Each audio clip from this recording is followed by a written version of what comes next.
of you out there, that fear might be public speaking, might be even joining us via Zoom or Facebook to be part of our conversation. But that's not necessarily our main point. In fact, I could be more specific, but the point I'm trying to make is that many Americans can't afford to be open with themselves to think through their own fears to get to moral improvement. In fact, when your primary emotion is hunger because you can't afford to feed your family, you don't have a single minute to waste on anything other than employment. And that's why the institution of business is so important. Without business, we can't afford to be open with ourselves about the real life problems that we're actually facing. And that leads us to our opening thought. It's that business creates openness both materially and personally. A favorable business economy will provide us with enough affordable material goods and services so we can have the time and money to pursue things like self development. And a favorable business economy also has enough diverse employment arrangements, occupations, and professions that we can pick whatever line of work best fits our skills, temperament, and traits. And also, in a healthy economy, constraints like time, competition, and money actually encourage us to pursue whatever it is that we're going to do best. And when we're at our best, whether it's in terms of our outlook or just financially, we feel like we can spare more and be more openly giving. And that's why it's factually true, undoubtedly true, that the top 1% give more to charity than any other demographic. And it's also why your cheerful colleagues and coworkers are always there to lend you a helping hand. Now, on the other side of things, when we lack the constraints of time or competition or money, we're often lacking or just lacking our ability to acknowledge those constraints, like when we're in college, hanging out, not doing our work, we might take the opposite approach. We might become indifferent to how we spend our time. And as a result, when reality hits and we're not our best selves because we're not in a business and we're not working, we might get frustrated and feel cheated by life. This, of course, will lead to closed mindedness because when you can only focus on how others have slighted you or have done you wrong, you might actually miss out on a real opportunity to become your best self and help others. And at that point, you'll miss out on quite a bit, like the barriers you do have control breaking down. And that brings us to our big picture concept, which is barriers. Once you can be more open with yourself and think about more things clearly, you'll perceive more and more barriers. In fact, if you're really truly being open with yourself, you'll be able to experience other things that have held you back that are holding those other people back as well. So, for example, if you're trying new experiences or doing different things, you'll see how those things might not work for certain groups of people in certain situations.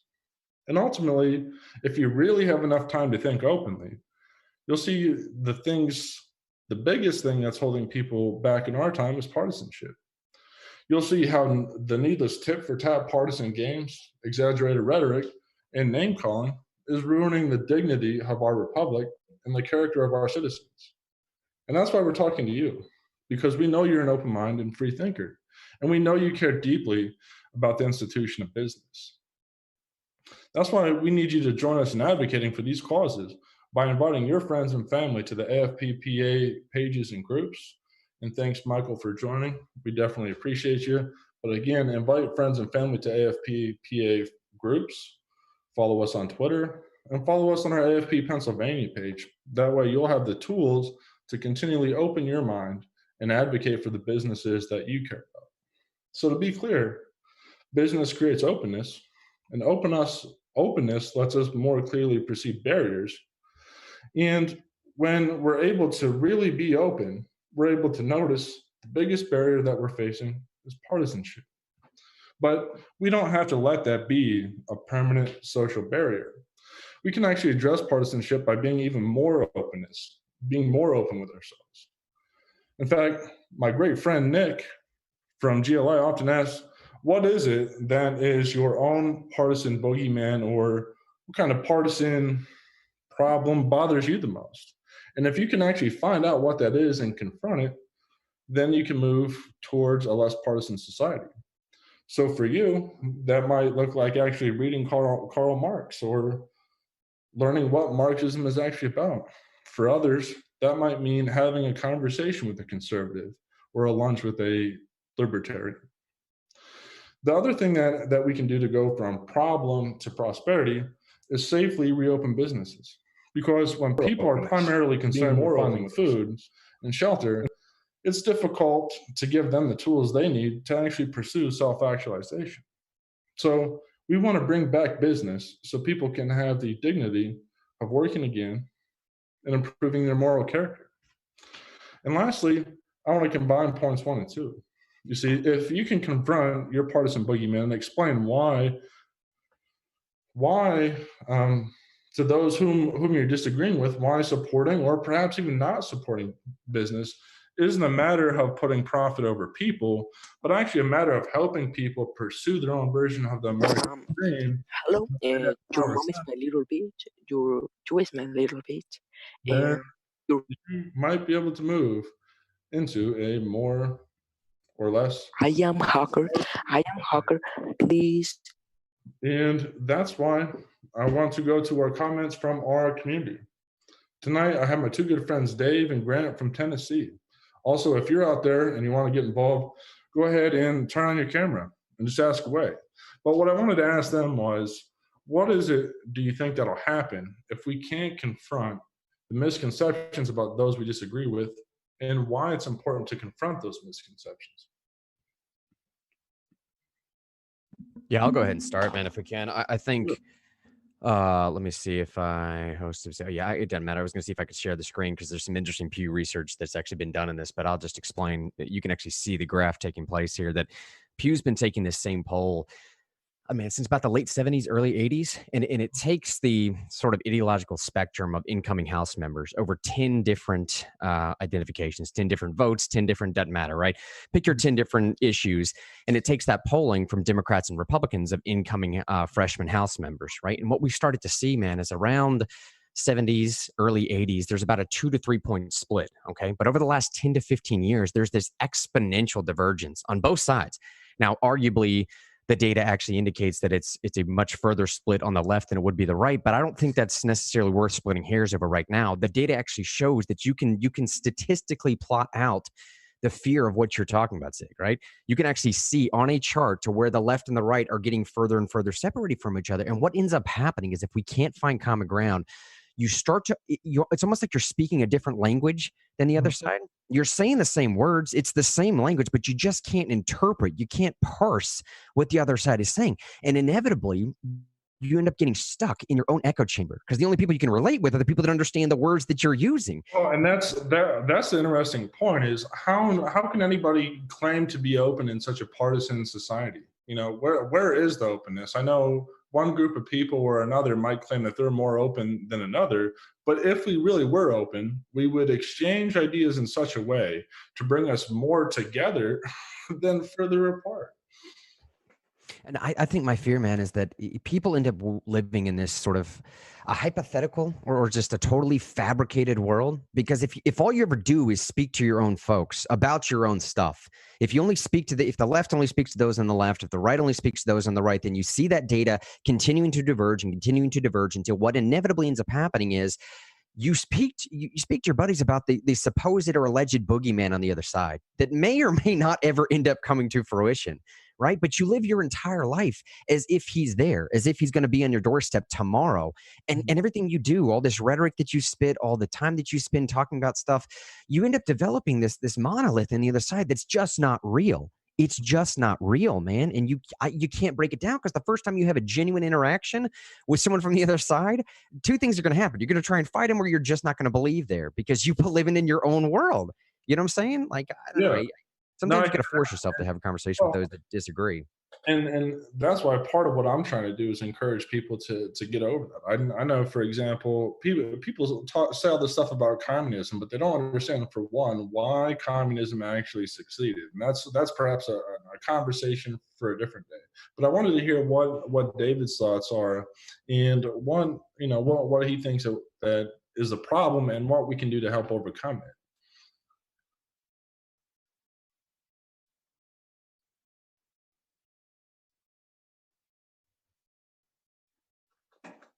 Yeah. So the question is something to the effect of, what do you think will happen if we can't address our misconception about other people, and why is that important?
Well, and I think it might give people a better sense of what they do or do not know. I mean, I know so many people who think that they know what I'm about to say, and it's like, no, you don't.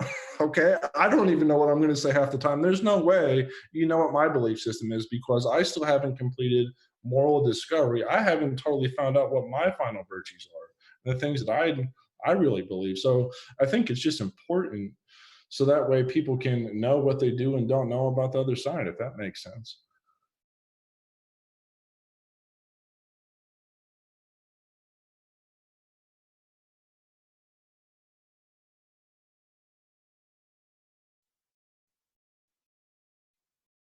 Mhm.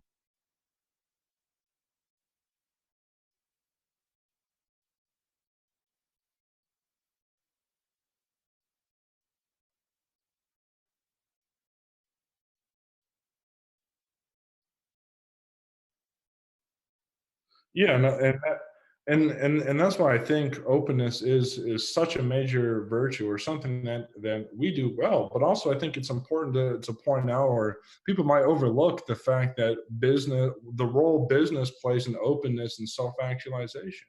People think it's about profit. Well, perhaps it is good profit in a way that mutually is beneficial, but it's really business, which gives people the incentive to exchange with people and respect people's equal rights. Because if you're business and you don't, you'll lose money.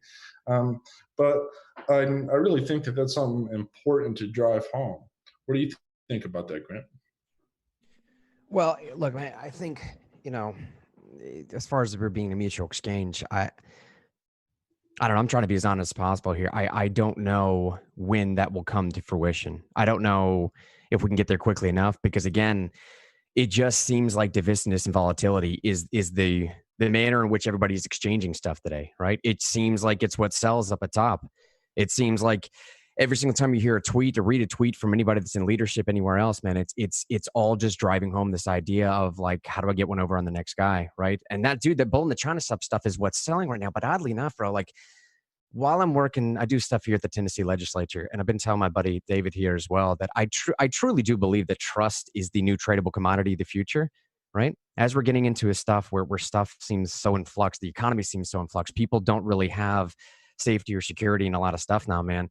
I do think that trust in another human being is something that, you know, you can't buy, you can't really reproduce all that well. You only get the shot at it one particular time, and I think it has to be a human exchange. I'm really really hoping that we're going to get past this point of a bit of cult of personality, get past a point of just an individual selling, and get closer to this idea of just a genuine exchange of human ideas. Because Zig, we were just talking earlier today about I frankly I don't even know to go I don't even know where to go for a genuine source of information anymore. I don't, and because everything becomes this like logical fallacy of just trading off appeal to authority. That's all that it is that my stats are better than yours, or my source is more empirical than yours. And because I have the better, more empirical, better sourced, cited source, whatever, now all of a sudden I win the argument. We're not talking about the argument. We're just talking about whose source is more validated at that point, right? I No, I just, point on two fronts. For one, It's interesting to think about how people think that having the most facts makes you win something. It's like, ultimately, you're not really getting anything. Your brain can trick you to think that you're getting some kind of reward, but often in conversations in which you win, you come away with eroded trust, which is actually less profitable um, in the long term. But also, too, what I was wondering about is what do you think creates the biggest erosion of trust in society? Is it I don't know, a lack of what? Hmm.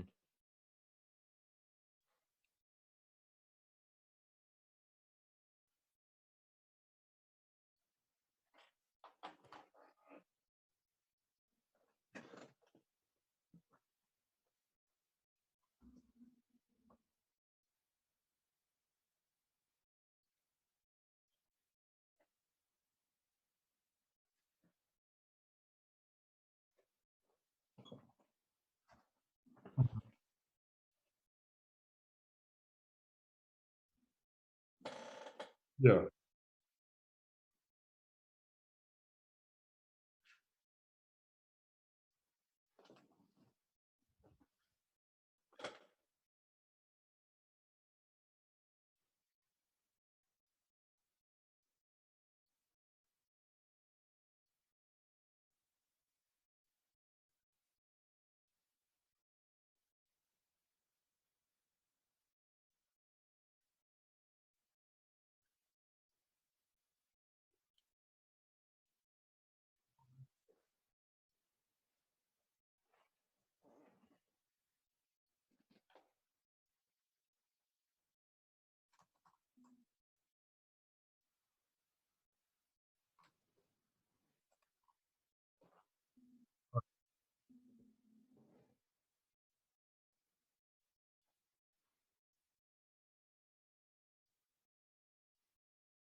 Mhm.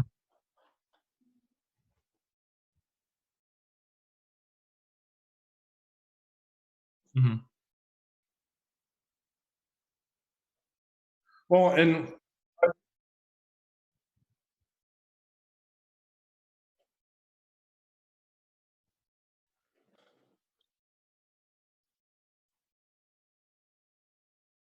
well, I think that's exactly what's needed. I think the famous philosopher Hannah Arendt would say that to build trust, you need to have people speaking in public for one, which with so many people not going outside, it's difficult for anybody to ever really do any public activities. They might go shopping, they might use the same road, but that's not really what's meant by the public. The public is a group of people, presumably.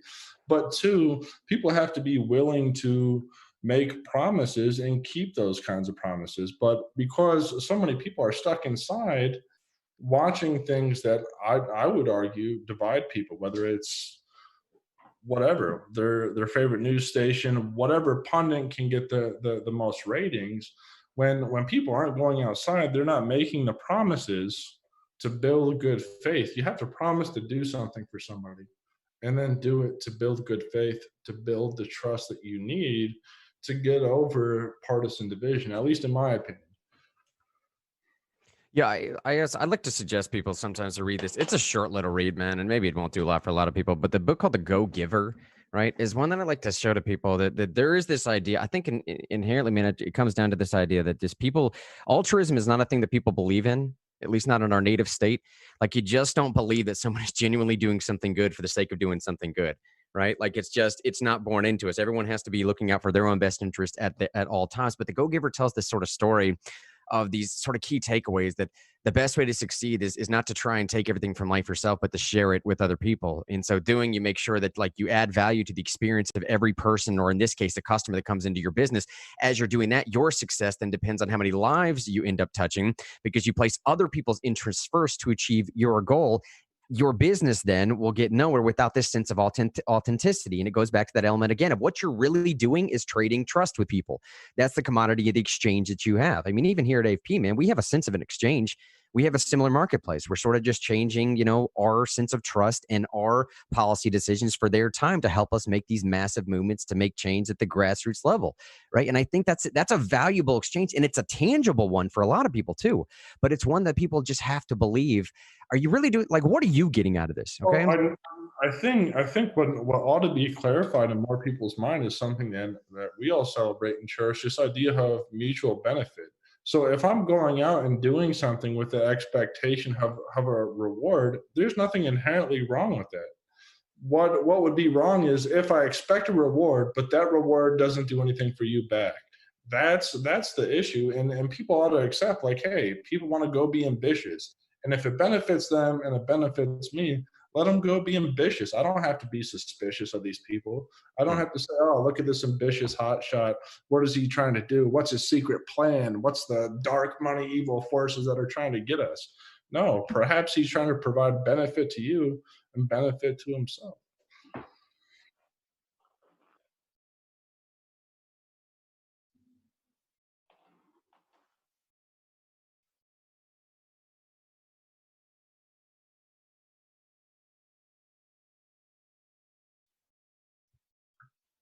Hmm.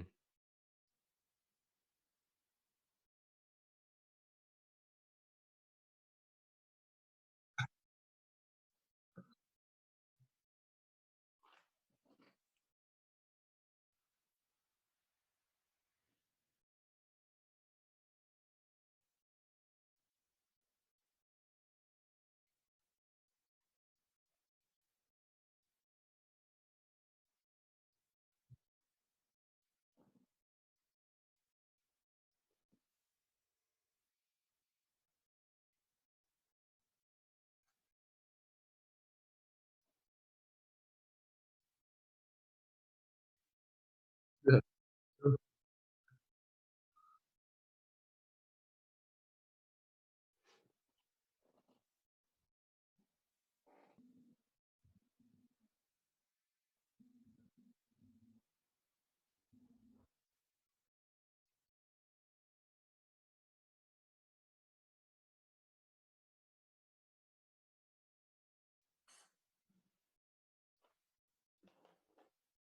Well, and what people ought to be clear about is being open doesn't mean that you're being excessively sentimental. Okay, you don't Hmm. have to be excessively sentimental. Perhaps, yes, perhaps there are some emotions that you ought to address with yourself, but you can still be open without being overly sentimental. You can be honest. I know a lot of people who will self-censor the things that they say because they think that someone else won't like it. And there are cases where that is true. But on the other hand, if you're not willing to be as honest as you can with people and let people know in a as polite way as possible what you're actually thinking, then you're doing them a disservice. You're creating a closed society in which people distrust each other, which can topple any society. Rampant distrust, okay, is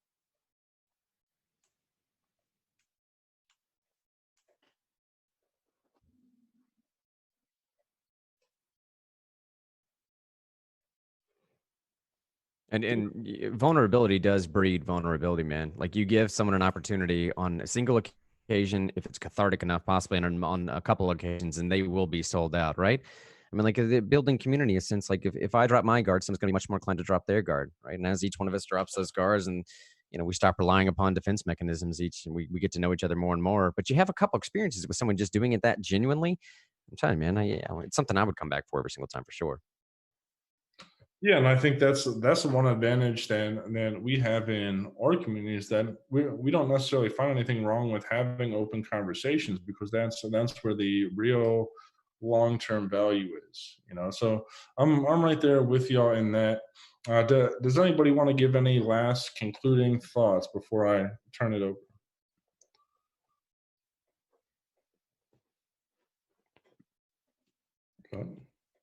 Grant, Dave, you guys want to give any last thoughts and any last plug on anything that you guys are doing or?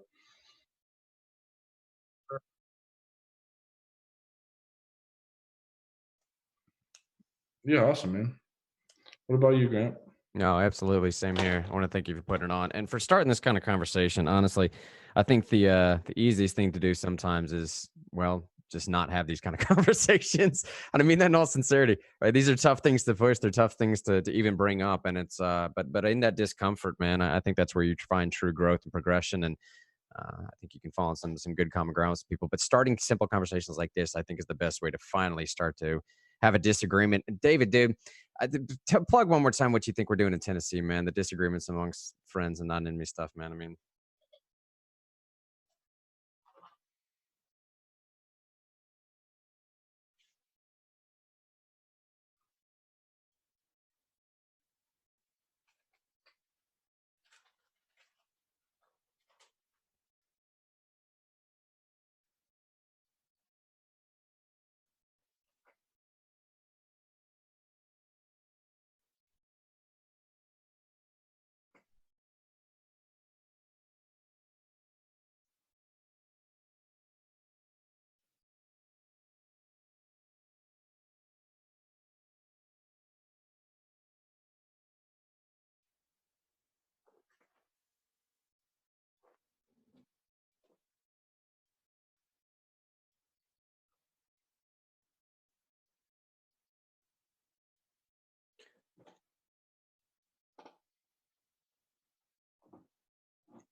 you just want to make sure that when you're having disagreements, it's amongst friends and neighbors and not amongst enemies, right? I think Yeah, that's what it gets down to.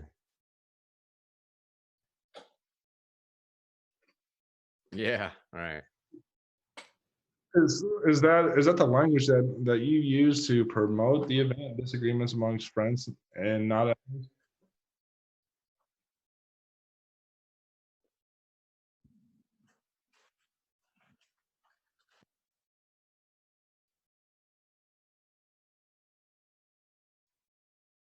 Yeah.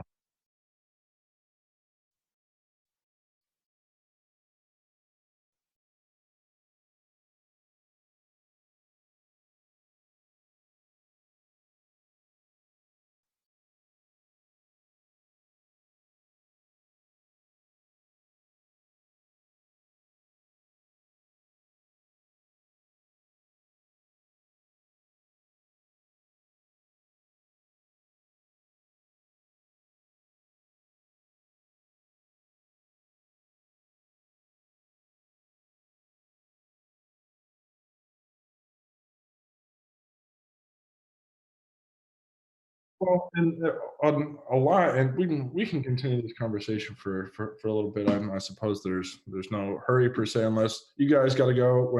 Whenever you guys got to go, just give me a holler.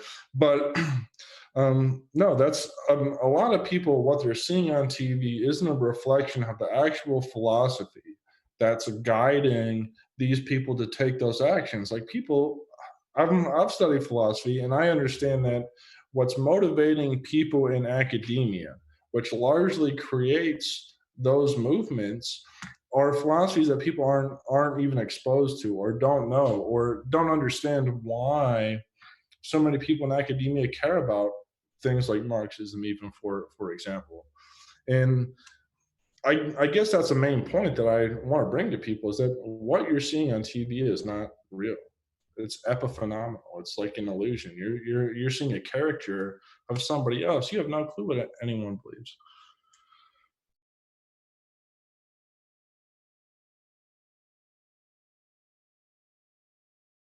Also, one sec, I do want to thank my uncle for tuning in, and I definitely want to make sure to thank my cousin, my loyal activist Diane, my friend Shelby, and all the other great folks who have tuned in. I 1000% appreciate that, because it's you guys who are going to be driving this conversation, and it's you guys who are really going to be making the change. We're just here to help get you there.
Mm.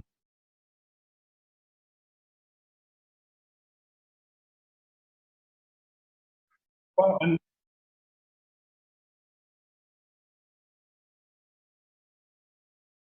Well, and I think the idea, or one part of the larger vision that we're aiming for, is to make your neighbors the news. You know, your neighbors should be your news source. You don't need to go to some mysterious guy you don't know to have him tell you what's going on. Why not go to your friend and ask them what's going on in the community?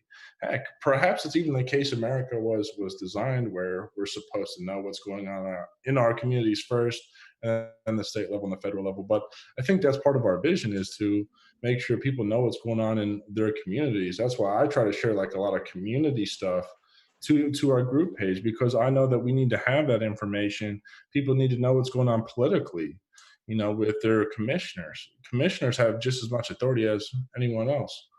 Yeah, and make changes that directly impact your life, like the following day, right? I mean, that is where the true life related politics happens, man. The more localized you can make this stuff, the more effective it's going to be, and the more effective the solution is going to be. I try and tell people, to your original question, stop paying attention to the squeaky wheel as much as you can, anyways.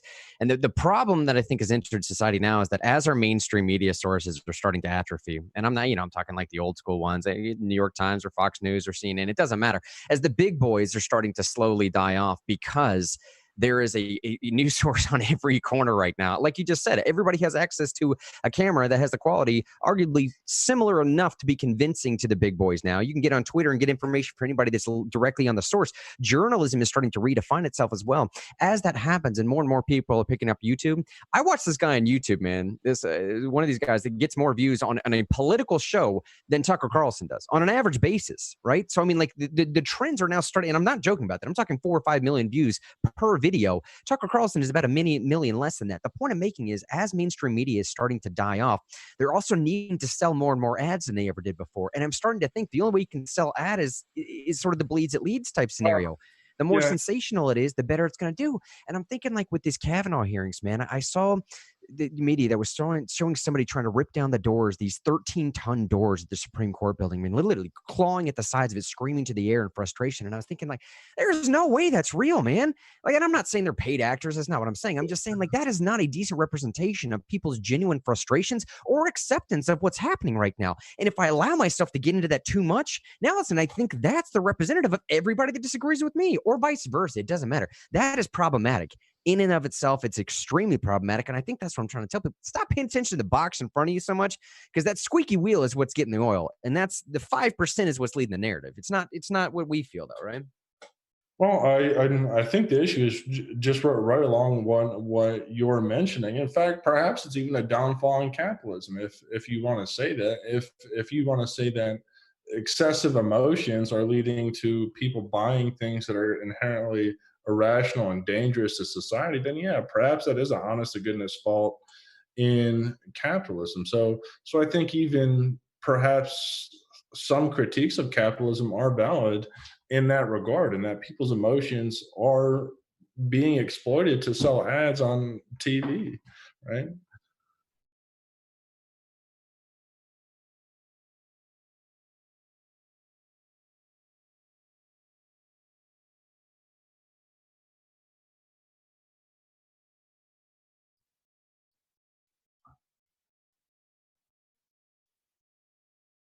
Uh,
and I think along those lines, the politics of community in general is something that people aren't talking about. There is a politics of community. It happens at the local level. Perhaps it even happens in your household between you and members of your family. But those conversations aren't taking place, and instead, I think what we're getting is more politics of federal government and politics of businesses that benefit from a federal government, but we're not really seeing politics of community on TV. I don't think that's happening at all, and I think anybody would and should think that that's ridiculous. Yeah, honestly, I like to tell people in Tennessee here too that, and I don't know if it stands in Pennsylvania or not, but at least in Tennessee, we like to tell people that it's arguable that you might have more in common if you're a Republican, let's say, you might have more in common with your Democrat buddy living next door than you would with a Republican that's living in California. And the point I think we're making when I say that, anyways, is exactly the point you're making, Zig. Is like, look, in communities, you live life with these people. Right, you go to the same schools, you go to the same churches, you know your children. Like these people are your children's teachers, they're your pastors, they're your nurses, they're your doctors, they're your attorneys. Man, like you live life with these people. So regardless of political differences or ideological stances that you may or may not take with them as well, at the end of the day, like you're struggling the exact same way that they are. I don't know what it means to struggle where you're struggling, Zig. I don't know what your community's going through, nor should I necessarily, right? But at the end of the day, man, I think that's what it is. It's just communities living with each other, neighborhoods solving problems for themselves. Once you figure out the practical, bro, that's why I like that motto for Americans for Prosperity so much. Is united with anyone to do right, no one to do wrong. If you really cut down to the core of all of it, that's all that it is. That's all that it is at the end of the day, man. And if you have to put a label in front of it, that's fine. But whatever. I think it stalls the process, frankly. And I think you're right. I think it is focusing a little bit too much on the federalism and focusing a little bit too much on national media sources as opposed to like what's happening right here in front of me and how can I help, right? Well, there's a certain political action that has to take place within your community for your community to function. But instead, we're overlooking the politics of community for the politics of not federalism, but technically nationalism, national government, which I think there's a serious distinction between national government and federal government. I think the proper term to use is national because federal refers to the Confederation of States. But perhaps that's not neither here nor there. The point I'm trying to make though is when we talk about politics, 99% of the time, we talk about politics of national government and politics of the business that benefit from the national government. We're not talking about the politics of communities. And that's a much different thing. And people ought not be confused, because the word politics is one word. That doesn't mean that it's one idea, that it all refers to all the same thing. No, it doesn't. Politics of community is different than politics of the federal government, or pardon me, national government. Can I?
Well, and I think it's a fair question when there are political philosophies that say, go out there and change the world. Why? Why is the whole world better than changing your community? You don't know everybody in the whole world. You don't know what's going on in a different state. Why should you make any change for people there? Why not start where you can win, but also where it matters? You know people at the local level. And that's why I'm always encouraging people to join us in our different community endeavors. Like, for example, in Potter County, 45% of the budget goes towards the administration of criminal justice. That's a winnable battle.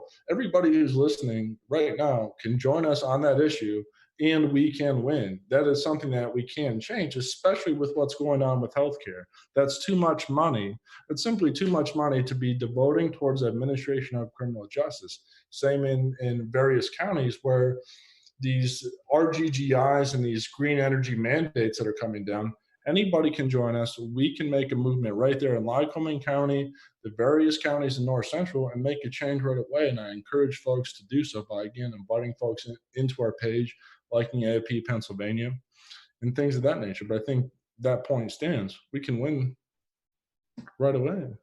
I was actually going to ask a follow-up question, man, of how you get people interested and involved in the politics community. But frankly, I think you just did it. I literally think you just did it with that pitch right there, of giving them an opportunity to take action on something through a community that they've built trust in, right? Because you feel like you're building the community. Then you have a part of building. You're not just some cog in a machine. You're not a number anymore. You're an active component of, if not for you, but for that, but for principle, right? But for your action, this whole thing is going to fail. Because I'm telling you right now, in Tennessee, we have the second lowest voter turnout in the nation. Maybe it's third or fourth. I haven't checked in a while, but last time I checked, about a year or two ago, it was the second lowest voter turnout in the nation. Now, I get it. The politics community is much more substantial than just voting in local election. It's philanthropy, it's community turnout, it's a lot of stuff, right? I understand there's a lot of variables at play, but local elections is one of them. And we just don't do that well in Tennessee. Honestly, that's a little bit of what brought me to this company. I was doing the talk radio thing before, just graduated from law school, dude. And I fell backwards into political nihilism. Nothing mattered to me. It didn't matter which headline I was reading. It didn't matter if it was Democrat or Republican. The outcome was the exact same every single way, man. And I get this real sense of conviction, like a palpable sense of conviction. It was a real guilt-driven thing where I kind of thought, like, I need to do something about this, and I need to be able to make a change somewhere. And frankly, I kind of took one of the first things that was available to me after an interview I did with AFP. But in a sense of what you just put out there, man, I'm telling you, or maybe let me just ask you, do you see the same thing work in a state like Tennessee, where we have just terrible voter turnout? A lot of our folks are so apathetic. They would just, like, if you knock on the door, they're going to tell you, I don't care. I'll be honest with you. We're Tennesseans. I'm honest to your face, buddy. And I just don't care. Now hike it on to the next house. No, the fact of the matter is that there are enough issues in one's community that have been unthought of, undiscovered, or need reevaluated that can be addressed. I guarantee it. Anybody in Potter County could have looked at the budget and said, well, perhaps not anybody, but any individual could have taken initiative to identify that statistic and rally people around that statistic because it's valid. Like, there's truth. I understand that there's a way of just going out and doing things, but also you really can rally people around outrageous facts. It's outrageous. 45% of the county budget. And I guarantee you, in every county in the United States, because we give all our attention to politics of government and politics of business, I guarantee you there's at least one thing there that you can evaluate and take action on at the county level. Guaranteed.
Well, I think that's important because wouldn't it be nice to actually be able to go out and win something? Like, isn't winning nice? And I'm not saying put winning over everything, but you can win in a ethical, meaningful, moral way instead of being on a computer. Which, again, thanks to all our audience who are on a computer.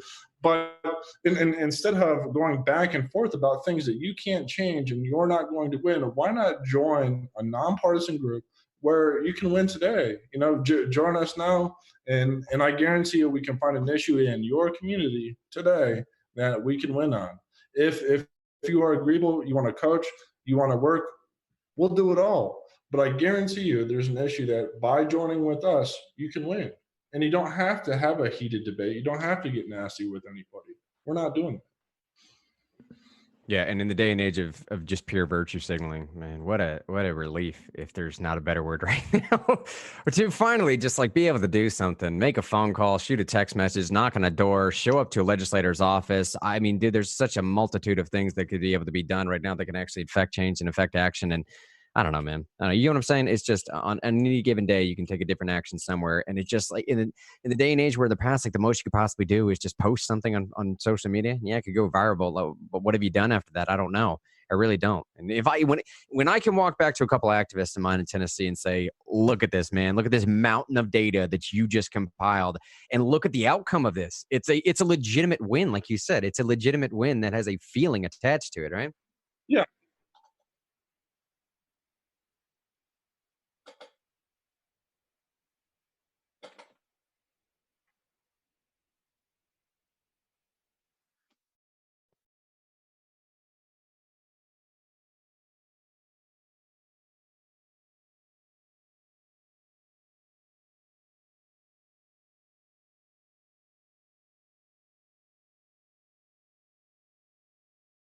Oh, yeah. Yeah.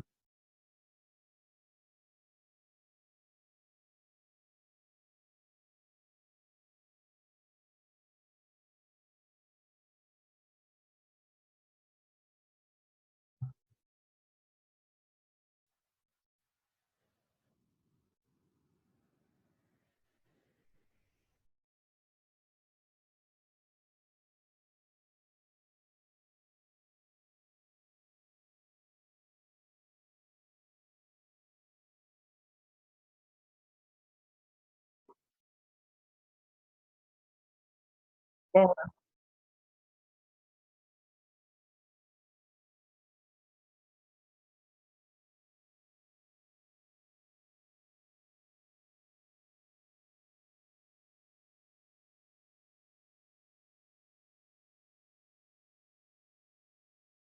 Yeah, and I just want to touch on corporate welfare just for a minute before I transition over to our point to ponder. But we're in the same situation right here in Pennsylvania where we give out 300 million each year to movie companies and horse racing. And it's like with that being the case, like wouldn't it be better if we had saved that money? And I understand the idea behind needing a bailout. The reason why we need people are saying we need to bail out nationally is because of decisions like that. We could have cut that out. We had $2 billion worth of economic development grants in a 5 year span. Probably all those businesses' value were destroyed by the virus. If the money would have been saved, it would have been much more value than what it would have been if it was spent. So yeah, we're encouraging folks to join us in those fights too, because we need a responsible budget. We can't accept bailouts when, quite frankly, perhaps we're not doing the right thing right here in our states. Yeah, and last thing I'll admit, I know this is gonna be real dumb, but why not end it on a dumb note, right? So, some of my favorite times too is just when the activists, when they say like it's a political family, like we're just hanging out. When I get a call from one of my just genuine friends, one of my buddies that just wants to talk about like, did you see that game last night, or did you watch this debate last night, or just did you see that Marvel movie that just came out? And it's a dude that I so happen to meet through this AFP thing, right? And that community, that relationship surpasses everything. That's paradigm shift stuff, right? Like that's future Overton window shift stuff. That is stuff that's going to outlive possibly me being at AFP being around. It doesn't matter. That is the type of stuff where you're building community and relationships well past whatever policy we're talking about today. And that's happened on so many different occasions. I mean, I have genuine, legitimate friends that have come out of this just in the short year that I've even been in Nashville. I got one of my best friends ever now working the same company for me, man. It's family building stuff. And I'm not trying to get too sappy, but that's why I said it might be done. It's cliche, and maybe I'm being cliche by calling it cliche, but whatever, right? It is what it is. It's important to know the tight knit nature of what we're doing, not only in individual states, but even across state borders. I have friends in all kinds of states, from Texas to Colorado, now to Tennessee, based on what we're doing here. So if you want to find friendship, if you want to improve, if you want to see yourself do well, we are the place to do that. I guarantee you 1000% we'll do it right now. But the one thing that I want to leave us with our final point to ponder is if we can't actually mend fences, which has been the topic of discussion for quite some time, if we can't do that and we can't get over our differences, what kind of world do you think that'll create? Is that really the world that you would want for your kids, your grandkids, your future family? If it is or isn't, let us know on next week's community conversation at 8:30 p.m. Next Monday, well, no, next Monday is Labor Day, so we're gonna have to work around that. But go ahead and let us know. Do you want to live in a world where people can't mend fences? Do you think it'll be less violent? Do you think it'll be safer? Do you think people will be happy and have more smiley faces? I have my doubts about that. So that's all I got. Thanks a lot, Grant. And thanks a lot, Dave. It's been 1000% pleasure seeing y'all. And I look forward letting the folks know we will probably be on Real News tomorrow with these guys. So go ahead and check out my friends, Real News. So that Real News Radio. Yeah. So we'll be going ahead, not only Real News, but hopefully Real Friends. Hopefully you guys can come to respect and love us just as much as we respect and love you. So that's all I have for tonight. And I'll see y'all hopefully tomorrow, possibly sometime next week.